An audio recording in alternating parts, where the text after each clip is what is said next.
Welcome to the Center for Israel Education's ninth webinar in the series, Israel's 9/11, the Hamas-Israel War Resumes. This week, we're going to talk about the hostages returning, some of them, and Israel's opening of a major front in southern Gaza, and the strain that's beginning to build in the U.S.-Israeli relationship, though not quite certain where that is headed. I'm Ken Stein, the president of the Center for Israel Education, an Emeritus professor of Middle Eastern history, political science at Emory University.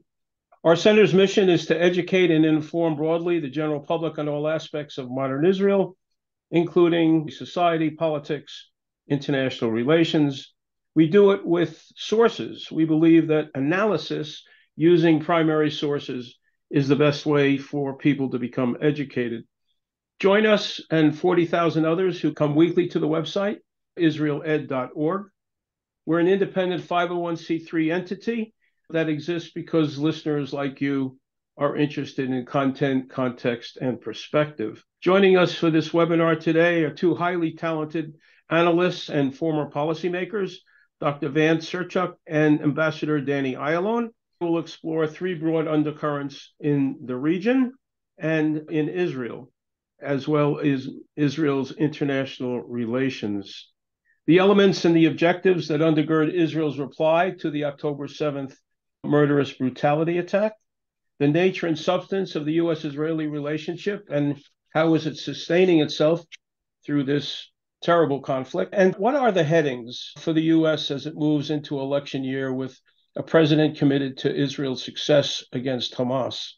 The Hamas-Israel war unfolded unexpectedly with horrific results on October 7th. Several thousand Hamas terrorists poured across Israel's border with the Gaza Strip. And before the day of carnage was over, Hamas terrorists had raped, beheaded, burned, and murdered more than 1,200 Israelis and others, and took 239 hostages to Gaza. As the time passes, the brutality of October 7th recedes in our memory, and Israel's response is in front of us with pictures and with stories. Clear to all, Hamas intentionally took as collateral hostages to buy time, to sustain, if possible, a continued presence in Gaza. And it wouldn't mind, perhaps, if Israel got itself mired in a prolonged stay in Gaza to make life even more difficult for the Israelis as they try and police this geographic border next to them. I'd like to begin with Vance, and I'd like to address the question of the undercurrents in the Middle East. What's beneath the surface as Israel and Hamas are at each other? What are the bigger pictures? What are the bigger issues? Stepping back to Pluto, what do you see?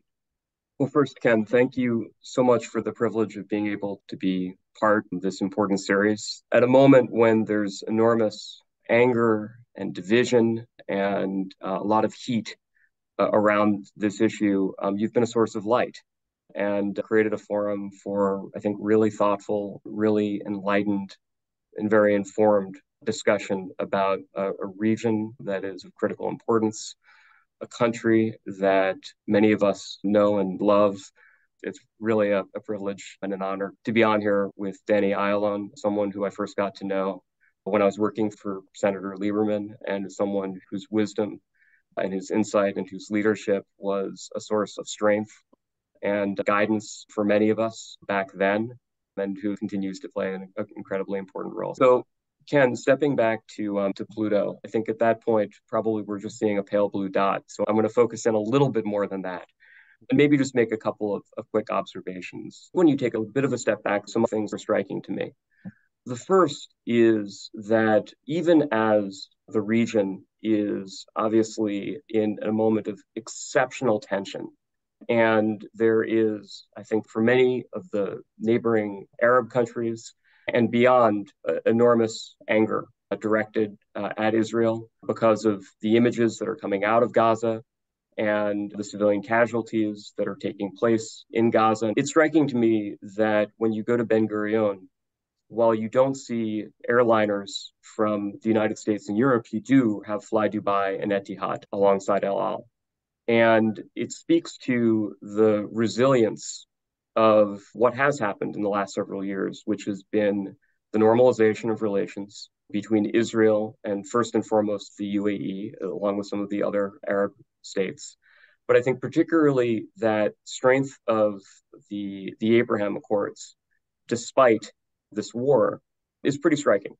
And it tells you that while we're in this very, very tense moment, there are underlying and strong forces that have driven Israel together with some of the most consequential neighbors that it has.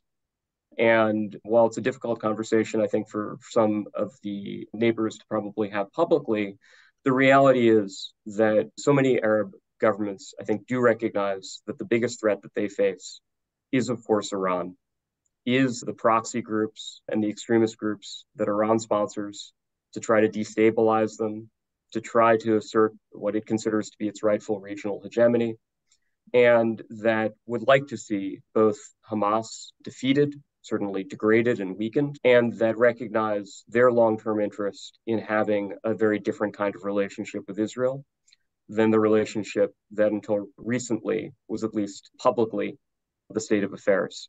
So I think that that's a hopeful sign. Now, obviously, though, as the fighting goes on, the civilian casualties and the images and the effect of social media do have an effect on populations in the neighboring countries. And that's just something which does put stress on all of this. And so I don't think we can take it for granted, but I think it's significant. And that tells you something important about the direction of the region and some of the events that have taken place there.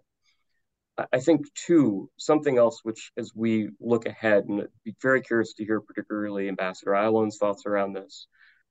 Ken, you described this as Israel's 9/11. And one of the consequences of 9/11 for the United States was that threats that previously had been tolerated, that had been recognized and seen, but that people essentially said, look, the cost of trying to take this on is too high. Suddenly that threat calculation changed.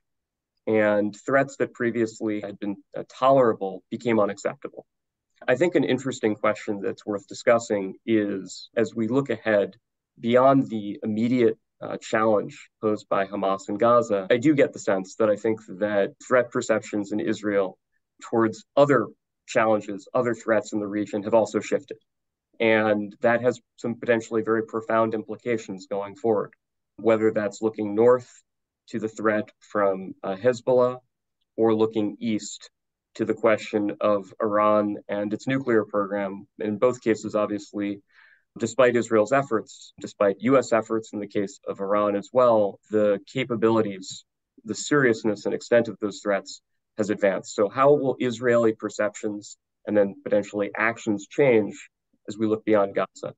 Third and last point, while the world is obviously understandably, correctly riveted by what's happening in Gaza, the global context in 2023 is very, very different from in 2008, 2009, or even 2013. We are now at a moment when we have obviously a hot war, which is taking place in Europe between Russia and Ukraine, and then obviously behind Ukraine, the wider West, and even more so, an intensifying great power competition between China on the one side and a number of the industrialized democracies on the other. And that competition is global. The competition between Russia and the West is global, and the Middle East is part of that. As we look ahead, beyond the events of the last month that will play out over the weeks, months ahead, we're now dealing with a Middle East where great power competition is again the name of the game. And that is probably long-term one of the most profound shifts. And it then raises questions about, okay, well, what is going to be the disposition and orientation and implications for Israel in a world where these great powers are maneuvering for advantage and where assets like technology are as important as any other factor in determining the global balance of power? That is something which is quite new for this context and which I think is going to have very, very important implications as we look ahead. Danny, I'd like you to comment or reply or add to Vance's very comprehensive summary. But of course, from the point of view of an Israeli diplomat, an Israeli who has seen this unfold. Well, firstly, Ken, thank you very much for inviting me. And it's a real privilege to be back here with Vance. I think he really blazed the right intellectual trail into this discussion. I agree with everything he said. From Israel's perspective, I would say that we have been fooled, and there's going to be a major commission of inquiry to how this colossal failure of not intelligence, we had all the intelligence, but the interpretation of the intelligence, failure of the deployment of the whole concept of defense, and also failure to understand the psyche, the motivation, and the nature of Hamas. We have been lulled into this, I would say, rounds of violence with Hamas, where every round ended up with money exchanging hands, namely Qatari money going into the Hamas hands to the effect of $30 million a month. This was the last arrangement before the war started. This was the last arrangement that we thought, or the Israeli government thought, would keep Hamas in check. We thought Hamas is really interested in employment of his people, food on their table, their education, their well-being, and this was wrong. We thought that all these rounds of violence just was to extort money. But evidently, it was just a matter of lulling us into a routine, thinking that this is what they want, without really understanding that Hamas has not changed, that we should have taken Hamas by its word, where they say in their manifesto that their main goal is the destruction of the Jewish state. Also, by the way, of the Palestinian Authority. They are thinking of just one Sharia state. We have to remember Hamas is part and parcel of the global Muslim Brotherhood, which really believe in one caliphate in the Middle East. They are the mortal enemies of all the Sunni governments today, whether it's the government of Egypt or Saudi Arabia, everything in between, Jordan, of course, Morocco, and all that. And what happened was that Hamas has really been preparing this for years. And this is where we fail to understand. But I must say, from the point of view that we are now, Hamas has failed in all its assumptions, because his first assumption was that Israel was weak or weakened because of the dissent, the internal dissent that we have had over a judicial reform, political revolution, whatever you call it. Of course, this stopped altogether, and we have all come together because we saw this as the mortal threat. So there's no right wing, left wing, there is no Haredim, ultra-Orthodox, or Chilonim, the non-religious. We are all together here like we have been doing for the last 75 or more, the 120 years of Zionism. So this is number one. Secondly, the Hamas was wrong because he thought that maybe he could actually ignite here a regional war where Israel will be isolated and attacked on multi-fronts. And they thought Hezbollah would also open a full-scale war. Maybe the Iranian militias in Iraq, in Syria will join. Hamas cells in the West Bank, and there are many strong Hamas cells in the West Bank as well, will join. And one more thing, they thought that they could rile up the Israeli Arabs against their own state. On all these assumptions, they have failed. And Israel has shown again its strength, its commitment to its future. And this is something which should be noted by all enemies or future enemies of Israel, including and specifically Iran. Secondly, I think their assumption was that the Abraham Accord that Vance mentioned, that the Arab countries, the moderate Arab countries, the Sunni Arab countries, which are actually threatened by Hamas, by Iran, they thought that they also would maybe cut relations with Israel, will join in universal condemnation of Israel, isolating Israel. And the last assumption was that with this, maybe even our friends and allies in the Western world will join collectively in putting the pressure on Israel to stop the military campaign so that Hamas would come out ahead. I think in all these fronts, Hamas has been proven wrong because of the understanding. And this is the important thing here, that the war is not between Israel and Hamas. Actually, the war here is between, I don't want to talk too grand of ideas, but it is a conflict of civilizations. We're talking on the one hand, Israel, which represents basically the Western world, Western democracies, our way of life, our values. And on the other hand, we have global jihadists, which are backed by Iran. Actually, Iran is the spawning, is the sponsoring, is the financing of all terror activities, not only in the Middle East, but beyond. They have tentacles in Africa, like Boko Haram in Nigeria, or in Southeast Asia, Saif al-Islam in the Philippines, and many. Today, Iran is the main perpetrator of instability throughout the globe, mostly here in the Middle East. And this is where I believe we saw a great and very timely American leadership. And I must say that it was really heartwarming to see President Biden from day one, a few hours after this onslaught, this barbaric pogrom, I would say, of Hamas in our southern border towns, came out in front of the camera, warning Iran, warning Hezbollah, and saying the United States is squarely behind Israel. He was talking about our, let's say, strategic common interest and values, but also he corroborated that with sending two strike forces, the Eisenhower group and the Ford group of carriers. And I think it really kept Iran mostly at bay, although I must tell you that Iranians are quite sophisticated and cowardly. They are not fighting themselves. They are not coming to the front. They're using their proxies and they're fighting till the last Palestinian. They will fight till the last Lebanese or the last Yemenite in the Houthis. So we are talking here about a world conflict, a global conflict. Iran, as I mentioned, is the main perpetrator, but Iran would not be able to have these capabilities without the support, great political and military support of Russia, and great economic support of China.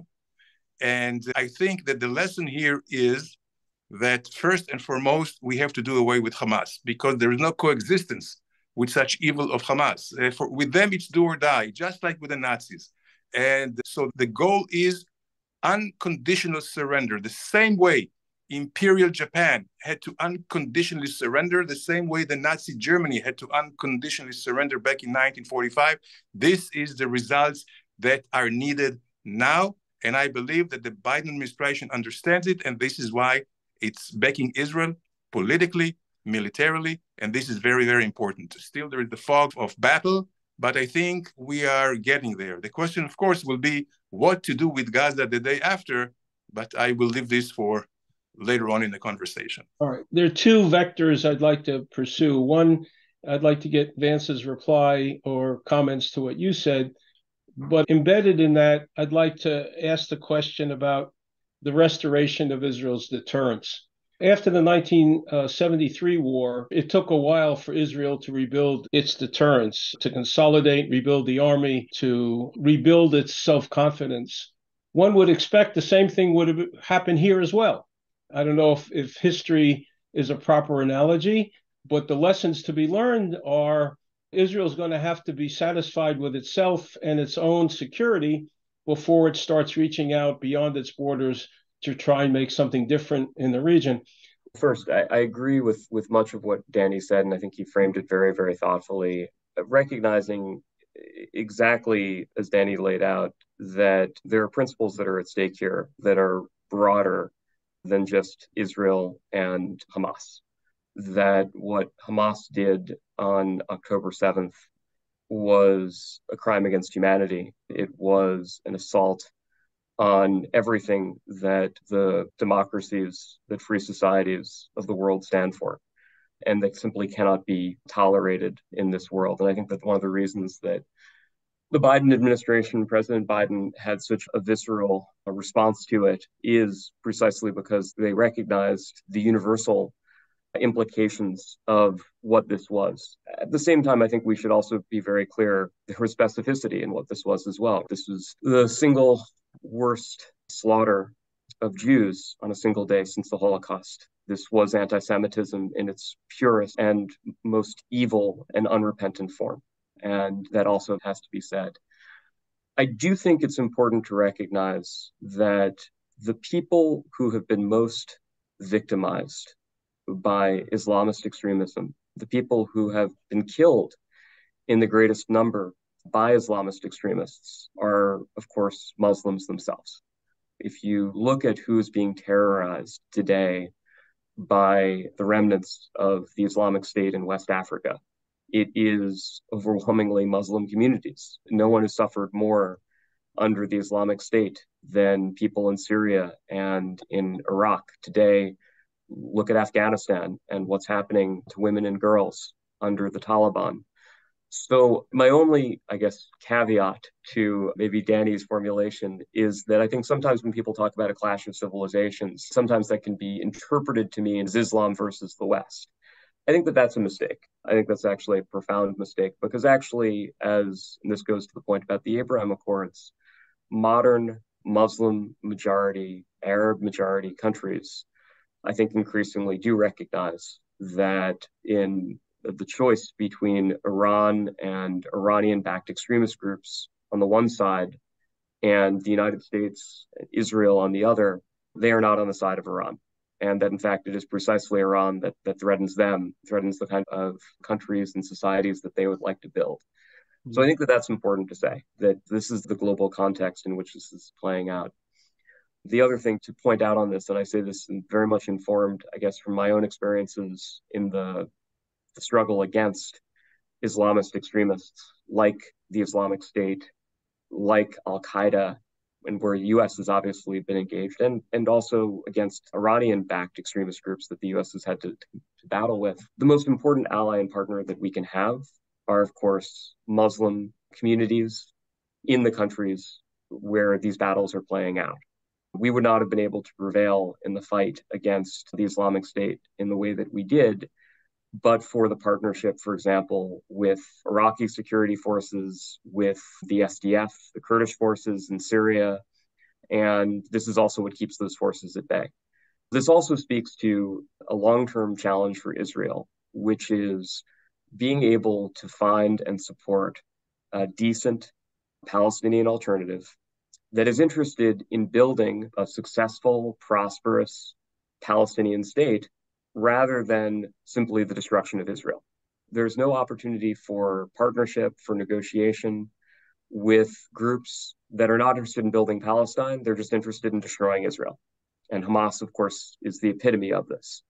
But in order for there to be any kind of long-term peace, and I want to be the first person to acknowledge that's not a function of waving a magic wand or snapping your fingers and it exists. We all know how elusive, how difficult this path is. And we can spend many, many hours talking about the problems in the West Bank, the challenges with the Palestinian Authority, on and on and on.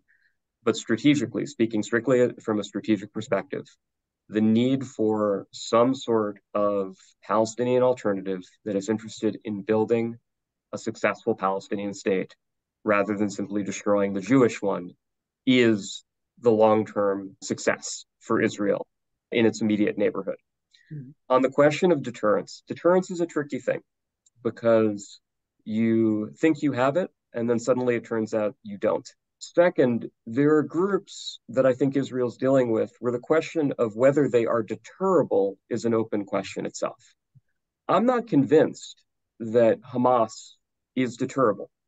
Danny, we can go back and forth on this a little bit. I think that you're right, that Hamas miscalculated. They thought like maybe this will have a domino effect and it's going to destroy the Abraham Accords and the West Bank is going to go up in flames and Israeli Arabs are going to rise up and Hezbollah is going to jump in. And none of those things have happened yet. At the same time, their leadership knew that if you carry out an attack like this, Israel is going to respond by bringing extraordinary devastation down on Hamas, and that there's going to be terrible consequences for the people of Gaza.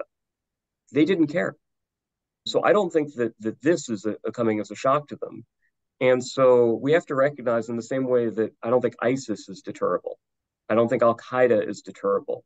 These are groups that you simply have to degrade and, if possible, destroy. And that requires constant vigilance.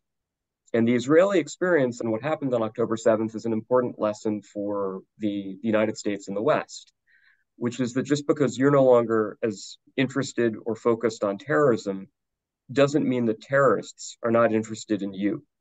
And that the second you become complacent, the second that you make a mistake, the second that you miss something, the consequences can be catastrophic.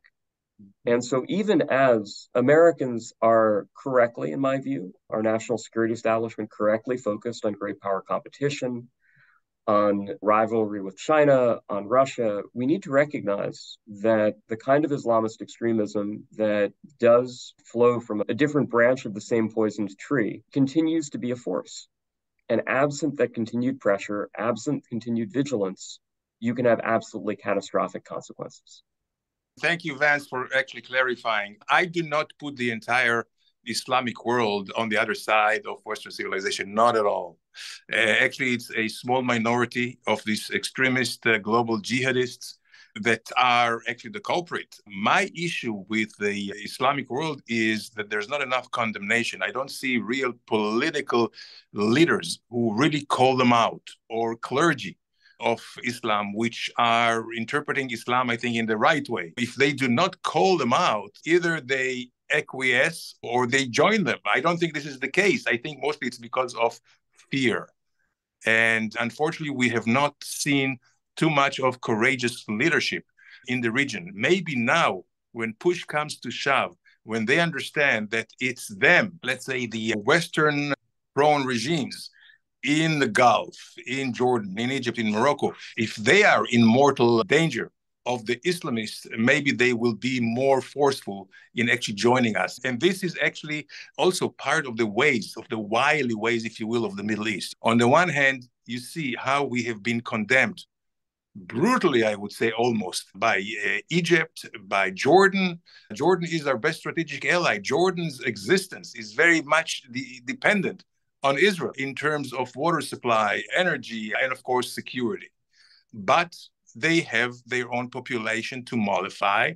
So on the one hand, they condemn us. On the other hand, they tell us, don't stop short of completely destroying Hamas. But this is not enough. I wish that there would be also some change of attitude here, because at the end of the day, it's the education of how you teach the generations to come. And this is when we talk about the day after eliminating Hamas, what to do with Gaza. I certainly support the fact that the Palestinians would have to come and govern themselves. One of the ideas is of the Palestinian Authority. President Biden talked about a revitalized Palestinian Authority, understanding that the current state of affairs of the Palestinian Authority is miserable, is poor. They are totally corrupt. They are led by a 80-year-old ineffective leader. And as far as the prospects for peace, they are still bent on destruction of Israel instead of building Palestine. How can I tell you that this is the case? This is what they teach their children in curriculum from first grade all the way. They are glorifying terrorists. They're supporting terrorists and terrorist families. And this is not the way to build coexistence. And we need here a fundamental change, which may take a generation to come. I don't kid myself that the same case of denazification of Germany could work very well in the Palestinian Authority or in Gaza, but we have to start. So this is why I believe we will have to have an interim period. And this is where I draw on the experience of former President Bush, who also talked about a new and reformed leadership for the Palestinians. This was in 2002, during the Intifada that Arafat started. And the idea was also to start a Palestinian Authority with a change. But the change there, unfortunately, fell short of a real fundamental change. The change then was removing Arafat and bringing in Abu Mazen. Here, I think we should actually benefit from the experience. So it's not just that we need new faces, we need a new political culture among the Palestinians. How do we do it? Very slowly. And this is with the change of education. So I think there's going to be a long interim where some kind of a structure, maybe international structure, maybe an Arab League kind of structure overseeing Gaza administratively and building it back into a normal society where they prepare them for elections. At some point, they will have to elect their own leaders. Security of Gaza, still Israel will have to rely on itself. And my last word would be about the deterrence. The assumption was that Israel is really deterred to go into urban warfare, and actually we were. We did not want to lose too many lives on a frontal attack. But of course, when push came to shove, we had no choice to do that. And I think our armored divisions proved to be really probably the best fighting force in the world, bringing together intelligence, technology, and firepower in a way that the coordination has never been done before. And the results are that even all these bunkers and underground tunnels, we are winning the war, and we will win the war given the time to do it. And here, I think, again, I would plea for our best friends and allies, the United States of America, and the leaders, and of course the people, to give us the time to do it. We cannot stop short. And by taking out Hamas in the way that we did, I think that will bring back deterrence in a big way. Let me shift gears to talk about any lessons for the U.S.-Israeli relationship out of this. What do we take away from a president of the United States that gets on a plane immediately and calls out the atrocity as evil? And we're piling into a U.S. election.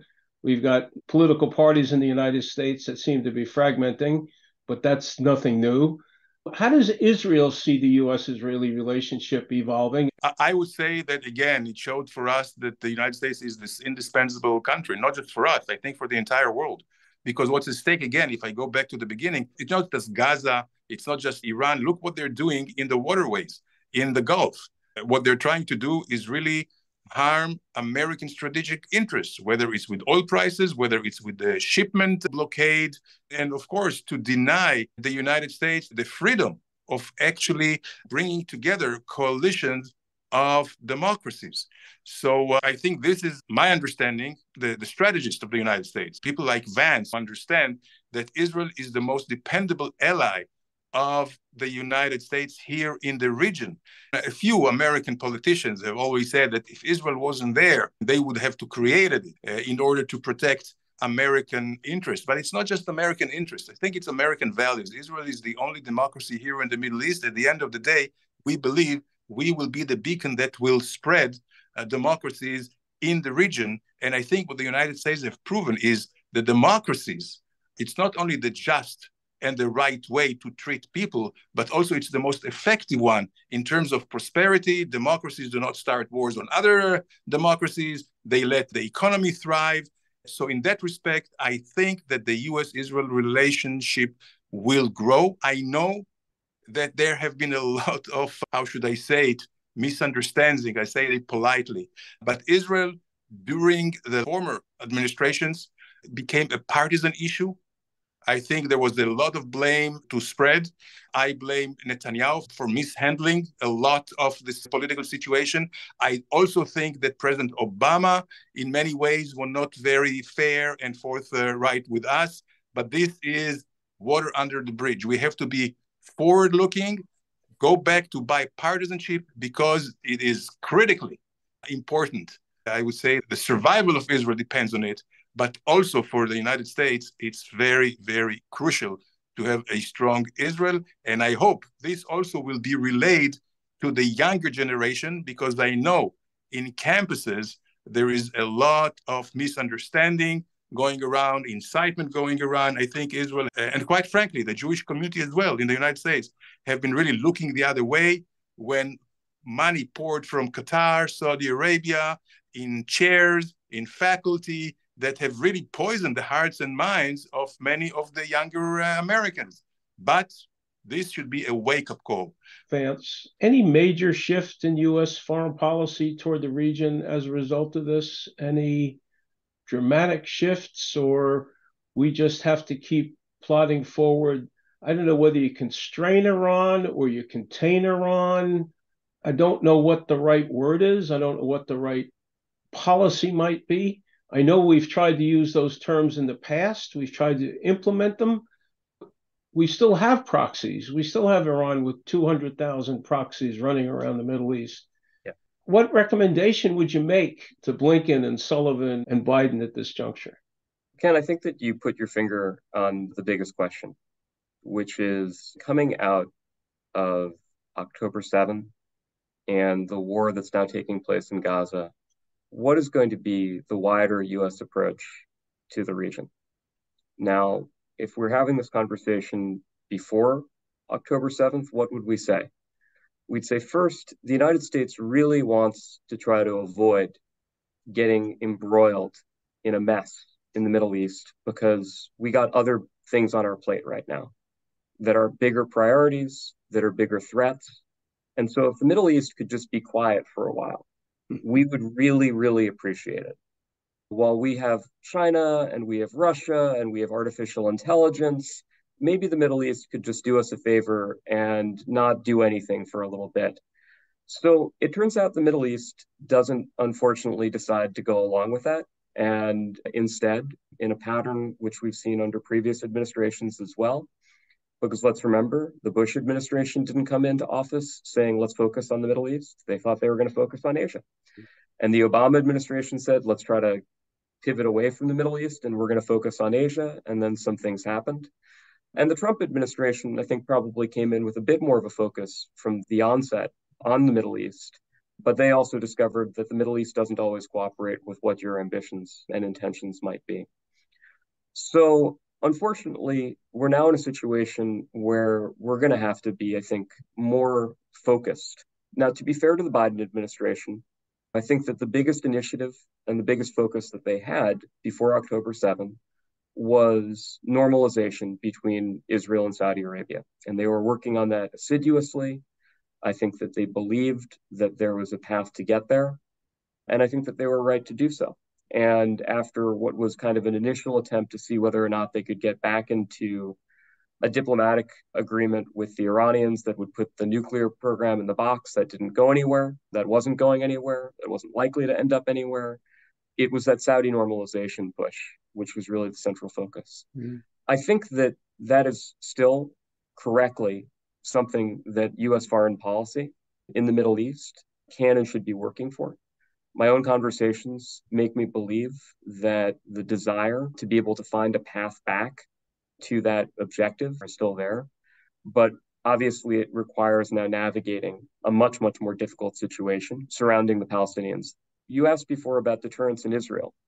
I think that the bigger question that we're actually wrestling with is the deterrence for the United States vis-a-vis Iran.